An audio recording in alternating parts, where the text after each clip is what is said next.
तेजस्वी प्रसाद यादव जी को ससम्मान संबोधन हेतु आमंत्रित करते हैं। Department of industries, government of Bihar द्वारा आयोजित बिहार इन्वेस्टर मीट 2022 में उपस्थित आदरणीय मुख्यमंत्री नीतीश कुमार जी, माननीय वित्त मंत्री विजय चौधरी जी, माननीय उद्योग मंत्री समीर कुमार महासेठ जी, बिहार के मुख्य सचिव जनाब आमिर सुबहानी साहब जी, विकास आयुक्त विवेक कुमार सिंह जी, बिहार के डीजीपी श्री एस.के.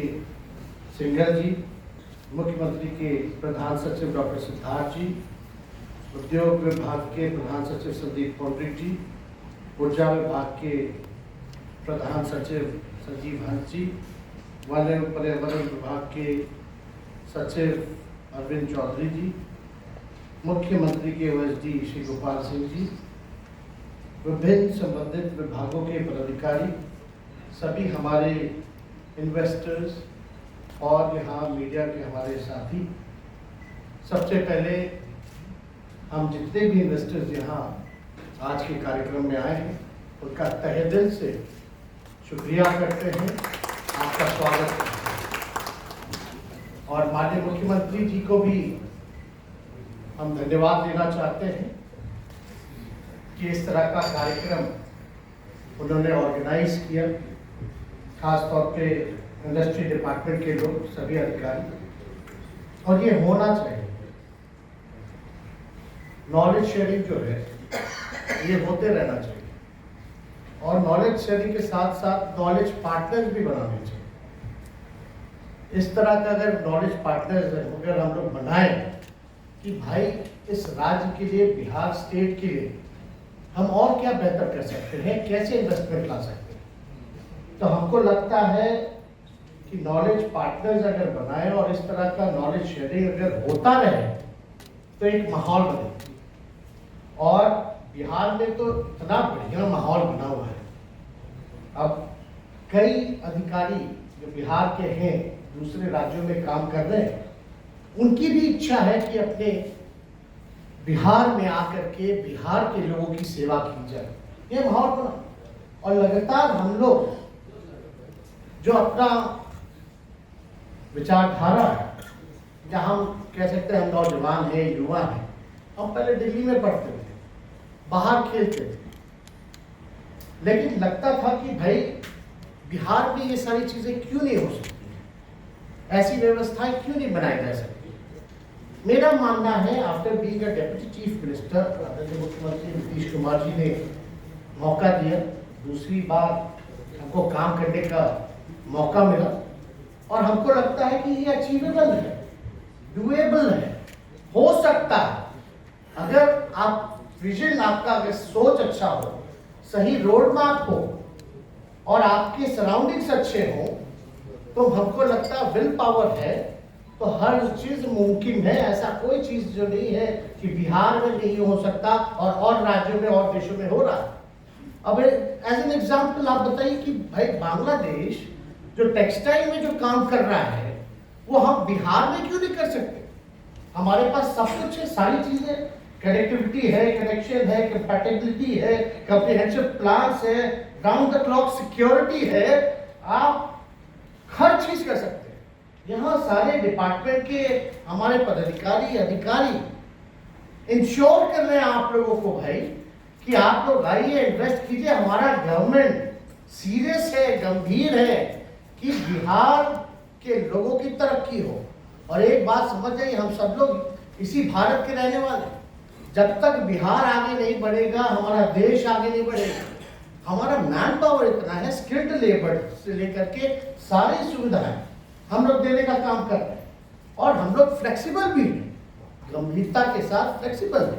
जहां अच्छा सुझाव आएगा, इनपुट आएगा, we will try to include all your suggestions. हम ये नहीं कह रहे कि भाई हम आप सब लोगों को लगाओगे, जितने अधिकारियों ने अपनी बात को यहाँ रखा, इतने पॉजिटिव ढंग से रखा है, कहीं भी नकारात्मकता, नेगेटिविटी नजर ही नहीं आ रही। We are open for everything. इसलिए हमने काफी जोर दिया कि भाई इस तरह के कार्यक्रम होते रहना चाहिए। और माननीय मुख्यमंत्री जी के नेतृत्व में क्या बेहतरीन ढंग से इंफ्रास्ट्रक्चर पे बिहार में काम हुआ, चाहे रोड हो, बिजली हो, हर जगह पुल पुलियों की जरूरत हो, हर चीज में बेहतरीन ढंग से काम हुआ है। और हम आपको बता दें, बिहार का जो पहले तो बिहार झारखंड एक था, ज्यादातर इंडस्ट्री थी वो झारखंड में चली गई, माइंस वगैरह जितने रिसोर्सेज थे हमारे सारे वहां चले गए। लेकिन फिर भी आप लोग सब लोग जानते हैं बिहार जो है परेशान रहता है फ्लड से, ड्रॉट से, लेकिन फिर भी हम लोगों ने इतना बढ़िया कनेक्टिविटी बनाया। भी रोड के सचिव को बताया कि बिहार के किसी भी कोने से हम 5 घंटे में, चाहे कितना भी दूर का इलाका क्यों ना हो, हम वहां से 5 घंटे में पटना आ सकते। और ये सारे हवाई अड्डे हैं, रेलवे स्टेशन से, एक कतार के यूएई से एक लोग हमसे मिलने आए क्योंकि यूएई या कतार बहुत ही पैसों की वहाँ कमी है। वो बोले कि भाई हमको फ्रेश सब्जियां चाहिए, डेली सब्जियां चाहिए, फ्रेश वेजिटेबल्स चाहिए। और बिहार हमको लगता है कि थर्ड प्रोड्यूसर जो है वेजिटेबल्स का, हवाई अड्डा यहाँ है, कनेक्टिविटी है, 3-4 घंटे का रास्ता है। ऐसी व्यवस्था अगर एवरी बेस अगर हम लोग इंडस्ट्री लाए, ऐसी व्यवस्था मार्केट बनाए जहाँ फ्रेश सब्जियां जो है एयरपोर्ट पे लगाए, ट्रेन से लेकर के जाए, तो होता है। और राज्य कर रहे हैं, लेकिन हम लोग कर सकते हैं। और बिहार का अगर ज्योग्राफिकली अगर आप देखिए तो every district is giving something. आप चाहे मिथिला चले जाइए, कोसी के इलाके चले जाइए या चंपारण के इलाके चलिए, कहीं लेदर का अच्छा काम हो रहा है, कहीं हमारा फूड प्रोसेसिंग यूनिट्स लगे तो लीची है, केला है, मेज है, फॉक्सनट्स है। बताइए फॉक्सनट्स, मखाना जिसको हम लोग कहते हैं, पंजाब जाता है पैकिंग के, लेकिन बिहार के लोगों को क्या मिलता है, क्या रेट मिलता है? सारा मखाना फोड़ना, पानी में घुस करके कितना मेहनत लगता है, ये आप लोगों को समझने की जरूरत है। लेकिन उनको मिलता क्या है? और वही पैकेजिंग कर दिया जाता है। बाहर जो है अमेरिका में इतना डिमांड हो रखा है मखाना को लेकर, तो फूड प्रोसेसिंग यूनिट्स लगा सकते हैं। काफी चीजें हैं जो हम लोग कर सकते हैं। और हमारे पास तो एक से एक पॉलिसी, प्लग एंड प्ले के बारे में इन्होंने जिक्र किया, बढ़िया चीज है। लैंड पूलिंग पॉलिसी पे हम लोग जो है काम कर रहे हैं। हम लोग चाहते हैं कि भाई ऐसा इंफ्रास्ट्रक्चर बने, क्योंकि बिहार के शहरों में भी अगर देखिए तो फैलाव हो, आबादी बढ़ रही है और शहर जो है बढ़ता जा रहा है, तो उस हिसाब से इंस्टीट्यूशनल इलाके जो हैं उसको चिन्हित कर लिया जाए, कमर्शियल वो कर दिया जाए। तो इस तरह की चीजें इंफ्रास्ट्रक्चर पे और हम लोग जो है इस पर पॉलिसी लाके इस पर हम लोग काम करने जा रहे हैं। इंडस्ट्रियल एरिया हो गया या कॉरिडोर्स हो गए या आईटी सेक्टर हो गया। बताइए आईटी बिहार का लड़का विदेशों में है, आप पुणे में है, बैंगलोर में है। अगर वही आईटी पार्क SEZ अगर हम लोग यहाँ लगाए तो क्या बिहार के लोग यहाँ आके काम नहीं करेंगे? एकदम करेंगे। हम तो बस इतना ही कहना चाहते हैं कि अब क्या हो रहा है कि भाई जो जिस राज्य ने अपना बसा लिया, अब कोई भी नया राज्य जाना ही नहीं चाहता। ये बस आप लोगों को दिमाग खोलने की जरूरत है और परसेप्शन बदलने की जरूरत है। परसेप्शन इस हिसाब से हम बताएंगे कि आप लोग कहीं भी इन्वेस्टमेंट करते हैं तो अपना पूरा रिसर्च करते हैं, डेटा मंगाते हैं, माहौल देखते हैं, पॉलिसीज देखते हैं, तब जा करके जो है आप इन्वेस्ट करते हैं। लेकिन परसेप्शन एक तरह से कथाकथित बिहार का क्या बनाया जाता है? अभी माननीय मुख्यमंत्री जी के नेतृत्व में नई सरकार महागठबंधन की बनी, रातों रात हेडलाइन और न्यूज मीडिया में चलता है कि बिहार में जंगल राज की वापसी। अब ये क्या मतलब है? हम इतना ही कहना चाहते हैं कि भाई इन मीडिया वाले को जो चलाना है चलाने दीजिए, इन पे भारी प्रेशर है, लेकिन मीडिया और हेडलाइन देख करके अपना व्यू मत बनाइए। आप लोग जो है कॉन्क्रीट डेटा पे जाइए ना। अभी हमारे DGP साहब कितना बढ़िया बात बोल रहे थे, NCR की काम कर। अगर हमको परसेप्शन बनाना है तो हम किसी के बात पे मानेंगे कि हम अपना स्टडी करके जो फैक्ट है, जो फैक्ट फिगर है, जो डेटा है, उस हिसाब से हम लोग निर्णय लेंगे। आज आप लोग भी स्ट्रैटेजी बनाते होंगे कंपनीज का बढ़ाने का, तो क्या चीज देखते हैं? डेटा देखते हैं, अलग से कंसल्टेंट बुलाते हैं, प्लान बनाते हैं, शेयरिंग होता है, हर एक चीजों का नॉलेज होता है, तब ना करते हैं। अब कोई कह देगा कि बिहार में जंगल राज तो जंगल राज, आप बताओ रातों रात कैसे जंगल राज कर रहे भाई? बिहार में कौन सा फॉर्मूला है?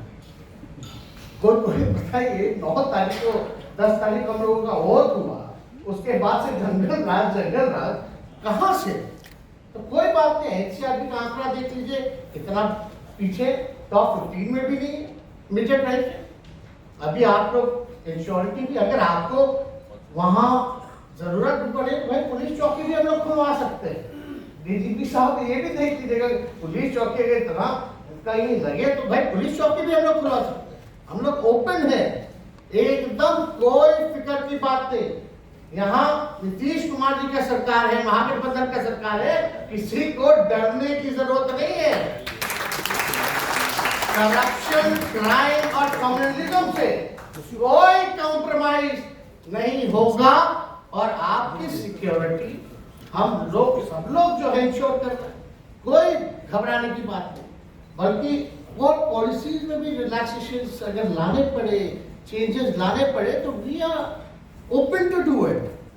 लेकिन हम तो भाई आप लोगों से बस इतना ही कहेंगे कि आप लोग जो है, आपके भी इतने कॉन्टैक्ट हो गए थे, आप तो आ गए, कुछ लोग तो आ गए, लेकिन और भी लोगों को भी लाइए, अपना एक्सपीरियंस बताने का काम कीजिए। सब कुछ यहाँ तैयार है, बस टेक ऑफ आप लोगों को करना है। अब आप लोग जल्दी टेक ऑफ कीजिए और बिहार का जो परसेप्शन है वो बदलिए, और हम लोग तो सारा काम हम लोग करेंगे ही इस दिशा में। हम लोगों का कई योजना भी चल रहा है हर जगह से, हेल्थ से लेकर के पढ़ाई, कमाई, सिंचाई, सुनवाई, कार्रवाई, हर तरह का काम जो है हम लोगों की सरकार जो है माननीय नीतीश कुमार जी के नेतृत्व में हम लोग काम कर रहे हैं, और बिहार जो है आगे बढ़ रहा है। लेकिन कोई लोगों को लिखता है, लिखते रहने दीजिए, कहीं कुछ काम नहीं होता उसी की बड़ाई होती है, जो काम करता है उसकी बड़ाई होती ही नहीं है। अब बेचारे यहाँ मीडिया वाले लोग हैं, इन लोगों को क्या चाहिए? मिर्च मसाला चाहिए, और कोई लेना देना है, उससे कोई मतलब नहीं है। अब कहीं टीआरपी चाहिए किसी को जो है व्यूज चाहिए, तो इन लोगों का काम है। ठीक है, इन लोग अपना काम करते रहे, लेकिन भाई आप लोग भी तो बिहार के ही है ना। अगर इस तरह का भय का वातावरण बनाइएगा तो कहाँ से लोग आएंगे? और कुछ लोग तो आज के बैठक के बाद तो और कलेजा पे उन लोगों के भार आया होगा। कुछ लोग और चिंतित होंगे, विचलित होंगे, सोचते हैं कि और जंगल राज को महाजंगल राज में कैसे बदला जाए। तो ये सब में आप तो ध्यान मत दीजिए। हम आप लोगों का फिर से स्वागत करते हैं, आप लोगों को हम बधाई देते हैं, और माननीय मुख्यमंत्री जी और सारे यहाँ पदाधिकारी अधिकारियों को भी धन्यवाद देते हैं, और अपनी बात को यही समाप्त करते हैं। फिर मौका मिलेगा, फिर हम लोग बात करेंगे और बेहतर ढंग से बिहार को आगे बढ़ाएंगे। बहुत बहुत धन्यवाद। जय हिंद, जय भारत।